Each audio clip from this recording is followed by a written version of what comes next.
Hello everyone. Today we are going to solve problem max consecutive ones 3. In this problem, I will first explain the intuition behind this problem. Then we will derive a optimal algorithm for this problem. After that, I will write a Java code.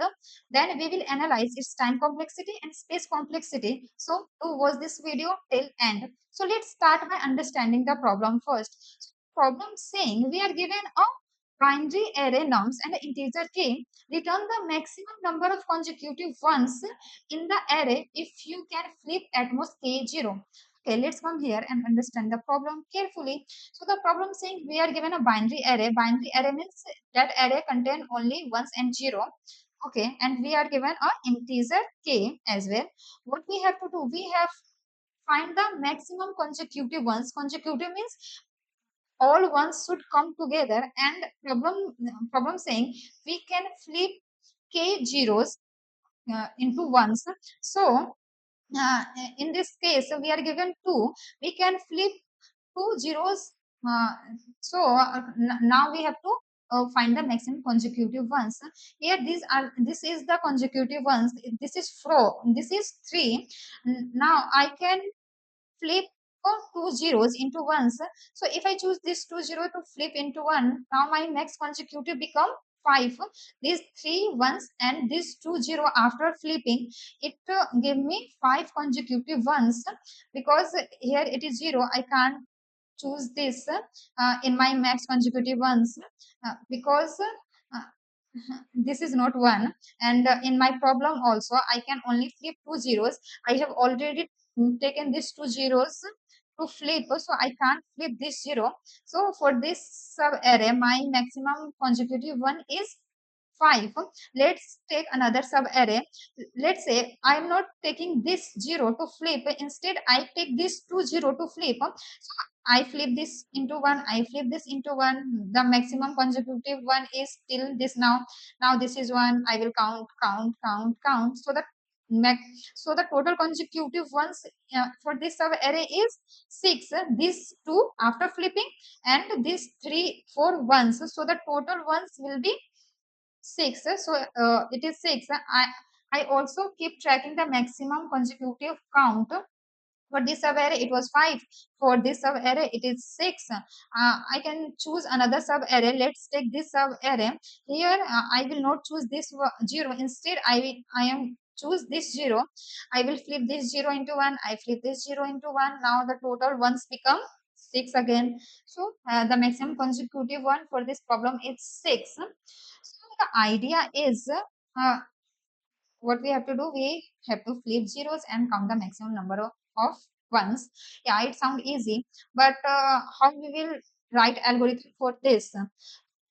Very brute approach is, we will generate all sub arrays and track the maximum one. What I'm saying, I will generate all sub arrays. I will use two nested for loop. One I from one for loop or run from I equal to 0 to n, and other for loop will run from j equal to I n, and I will count for each element. I increase my count, and if I encounter 0, I will simply check if it is greater than k. In that case, I flip that 0 into 1. I flip that 0 into 1 means I simply count uh, this in my total consecutive ones.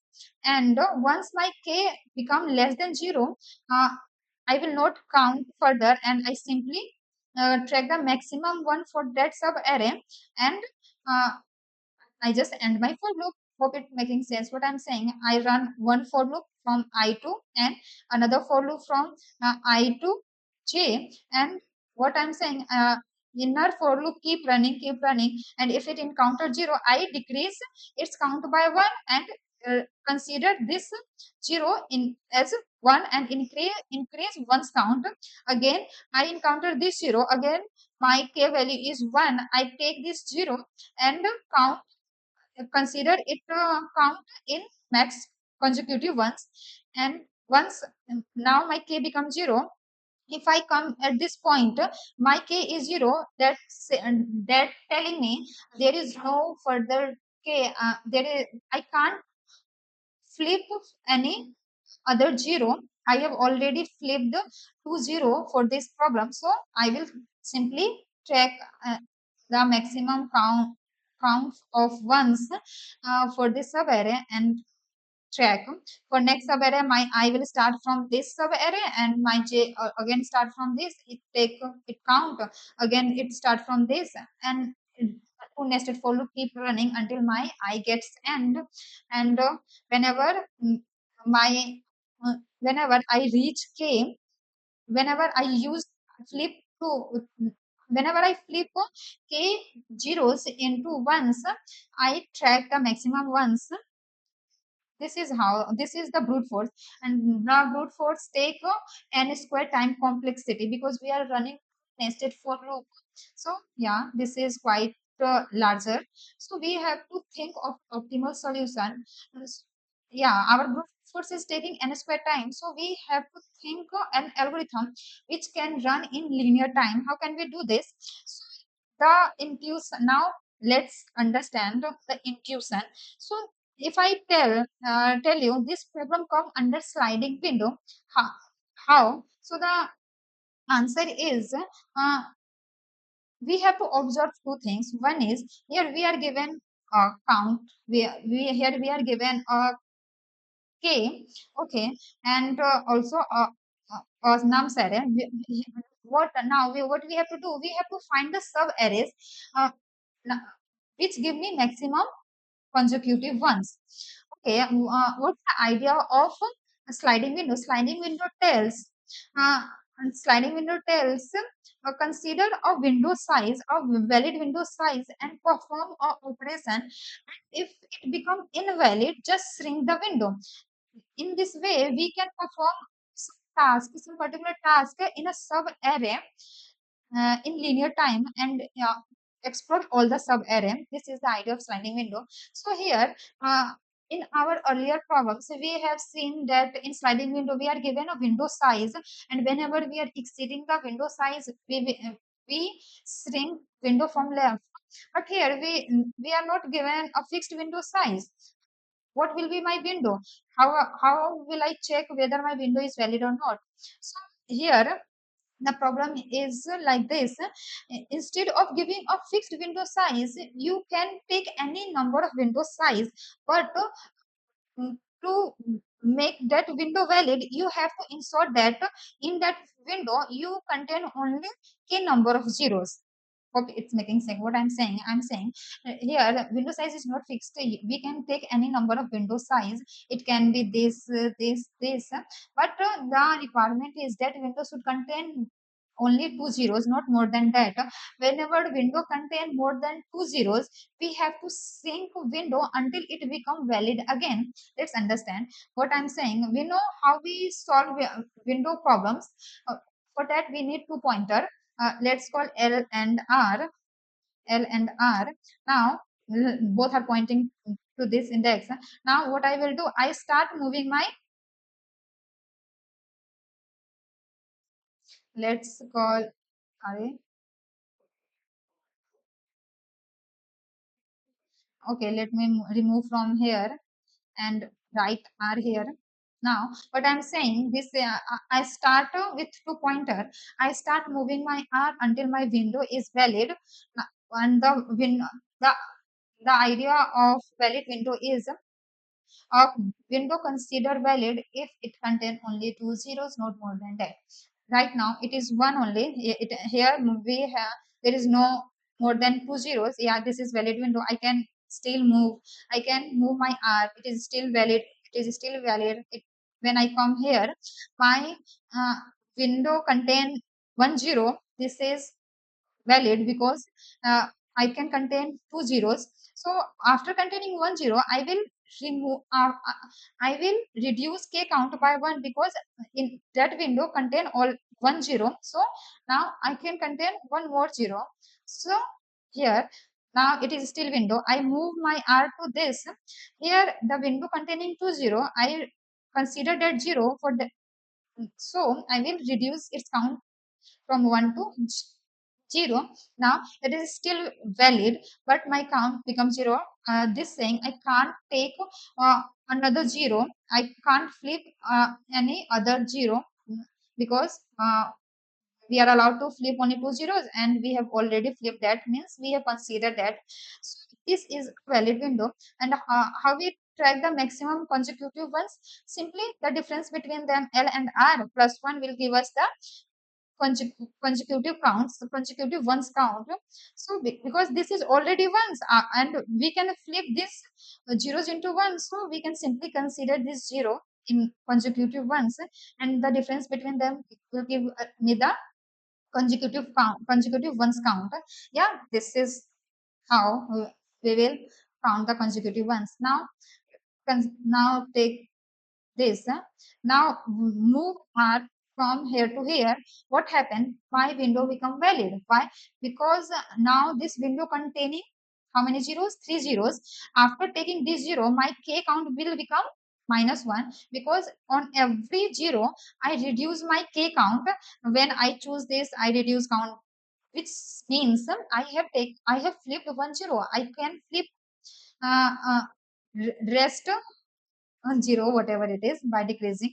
After decreasing, now when I take this, and my count become negative, and whenever my count become negative, k become negative, it means this valid is invalid, and I can't consider this window. So what I have to do, I have to shrink my window. And how I will do that?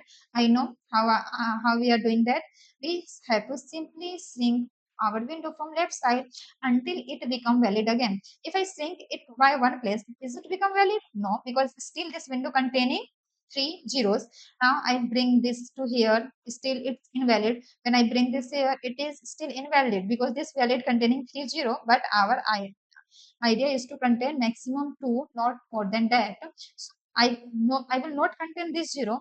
Whenever my L pointing to zero and it is not considering that, so in that case, what I can do, I simply increase my k count by one, because because after increasing k count, it becomes zero, because adding 1 in -1 gives us 0. So it becomes 0. And I will not consider this count, this 0, and I will move this to this. Now k is 0, which is good. We can take k zeros. So this is a valid window. And yeah, this is a valid window.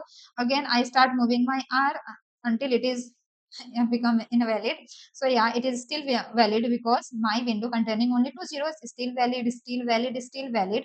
And when my count is and I keep tracking the maximum consecutive ones, till now it is 6. Okay, how we will count that? By taking the difference between them. The time when I move my R from here to here, what's happened? Here to here. Arey yaar, what's here to here? What's happened?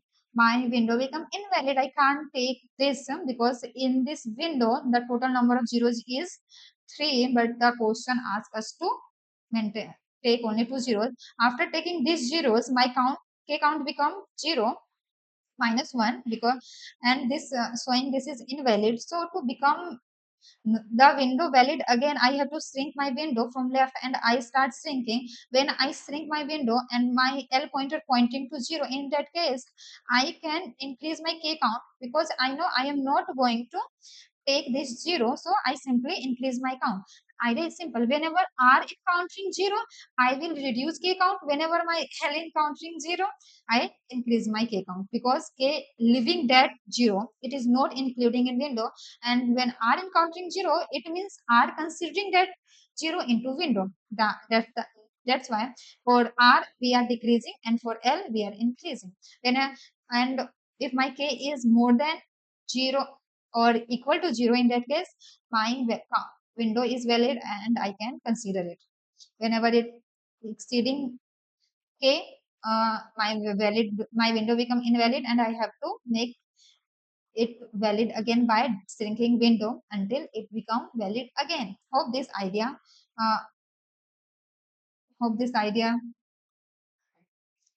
you find well. Okay, now how we will write the algorithm for this? Yeah, it seems very obvious that we have to take two pointers, one max variable to track the maximum max count, and whenever my window contain more than k0, whenever my k becomes 0, in that case I have to shrink my L until it become valid. That's the whole idea. Let's come here and see how we will write code for this problem. So come here, and what the first thing I need? I need a pointer L.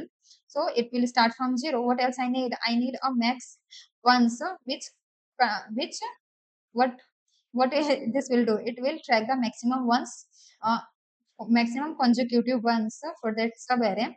Let's start from 0. What else I need? Yeah, this is all I need. Now run a for loop. That will be my R pointer. It run from 0 to n until my nums gets end, nums length. Now what I will do? I will increase my R pointer every time. What I will do? If my R, I will simply do this. If my nums at R, whenever my R encountering 0, what I will do? I decrease k count. Okay.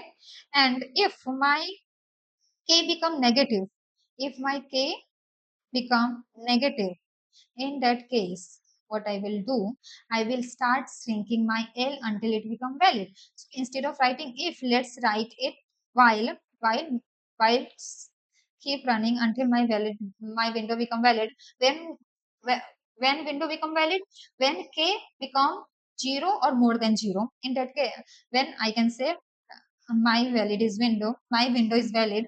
Now what I will do, I check if my L pointer is encountering any 0. In that case, what I can do, I will simply increase k count, because we understood uh, if L is encountering 0, it means L is not going to consider that 0 into window. So I can simply uh, uh, leave that 0 and increase count by 1.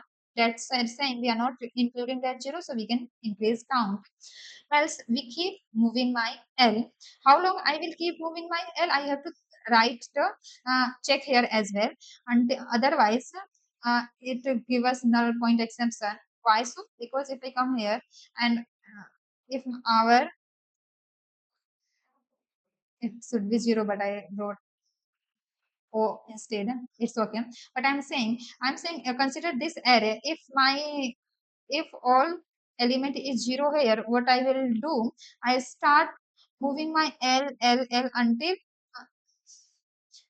okay. Then what I'm saying consider my L is here, my L is here, this should be L, my L is here and my R is here at this point, and my K is negative. Anyhow, just imagine, and I start moving my L until my well, window become valid again. In that case, what I will do, I start moving my R, L, and okay,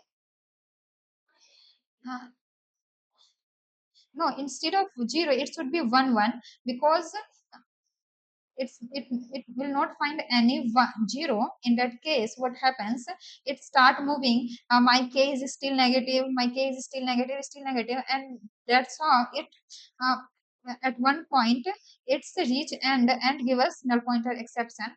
Hope this silly example makes sense. So let's come here. Instead of blindly increasing L, we have to write check here. I keep moving L until it is less than or equal to R. We can't cross, I can't cross my R pointer to maintain a valid window, of course. Yeah, so for this, I write a check here, and whenever my L pointing to 0, I increase my K. Whenever my R pointing to 0, I decrease K, and I keep running until my K become valid, K become 0. Okay, and uh, every time I track my max once. So here I can write to something like this, math dot max, and here it would be, okay, here it would be max once, and the count, the consecutive ones count. How we will do that? We have discussed to count the maximum consecutive ones. So what we need to do? I need to simply take the difference between them and plus 1, because our indexes start from 0. So that's why I have to add one as well. Okay, this is all. Now at last I can simply return my max ones. That's all. This is the whole algorithm. Let's run and see whether it's working or not. Yeah, it's working. Let's submit it as well to see whether.